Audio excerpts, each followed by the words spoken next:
दोस्तों स्वागत है मेरे YouTube चैनल हिंद की झलक में। एक नई जगह की नई कहानी के साथ आपके सामने आए हैं। Please subscribe my channel. सलाम, मसनून आदाब पेश करते हैं दोस्तों। एपिसोड 28। ये कहानी एक IIT छात्रा पर आधारित है, यथार्थवाद से जुड़ी है।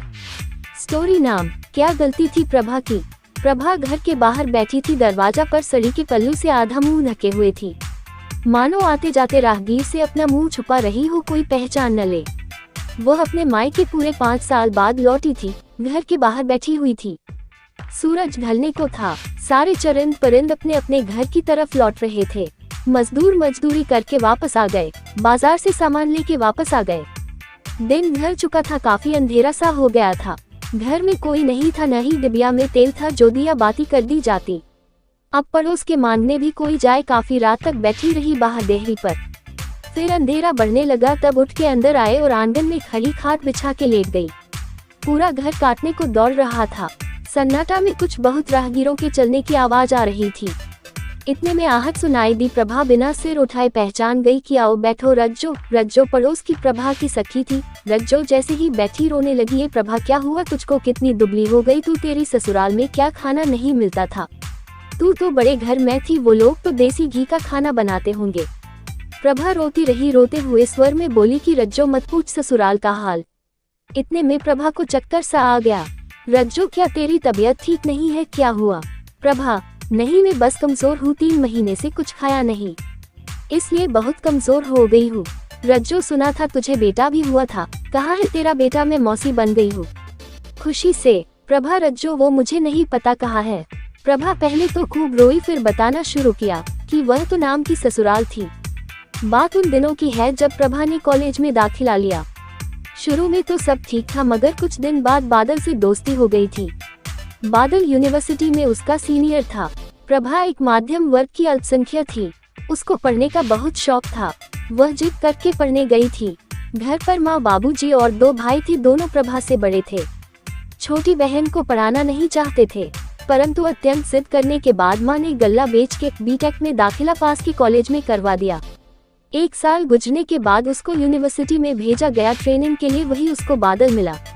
बादल एक उच्च वर्ग से और परिवार भी पैसे वाला था। उसने जब प्रभा को देखा तो दोस्ती का हाथ बढ़ाया, किंतु प्रभा दूर ही रहती थी। फिर भी बादल नहीं समझा, कोई काम होता वो खुद आके कर देता। प्रभा सुंदर लड़की थी, बादल उस पर मोहित था। फिर ये दोस्ती प्यार में बदल गई। हुआ ऐसा कि या दोस्ती प्यार का सफर तय करते हुए शारीरिक संबंध की प्लेटफॉर्म तक पहुंची। जब प्रभा घर पहुंची तो बहुत बदली बदली सी थी। माँ ने पूछा कि कुछ ठीक नहीं लग रही हो, क्या हुआ है तुमको। प्रभा ने खुद की फिर जांच करवाई, तब पता चला कि वह माँ बनने वाली है। अब ये बात बिजली की तरह पूरे घर में फैल गई। भाई ने कहा कि जान से मार दूंगा। पिताजी यूनिवर्सिटी गए, कुलपति सर से बात किया। सर ने इंसानियत दिखाते हुए बादल को बुलाया, डांटा, फिर उन्होंने दोनों के फेरे करके विवाह संपन्न कराया। कहा कि तुम इसको अपने साथ के जाओ। अब बादल का रवैया एकदम बदल गया, वह बहुत नाराज था।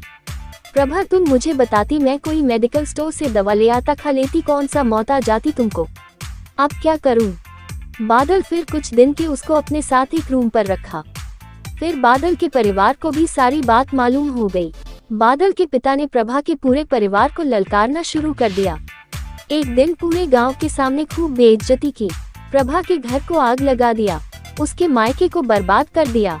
अपने बेटे की गलती नजर नहीं आई, सारी लड़की की और लड़की के मायके की। उधर प्रभा के साथ जुल्म पर जुल्म खाना तक नहीं नसीब हुआ। बादल तो नजर उठा के नहीं देखता था।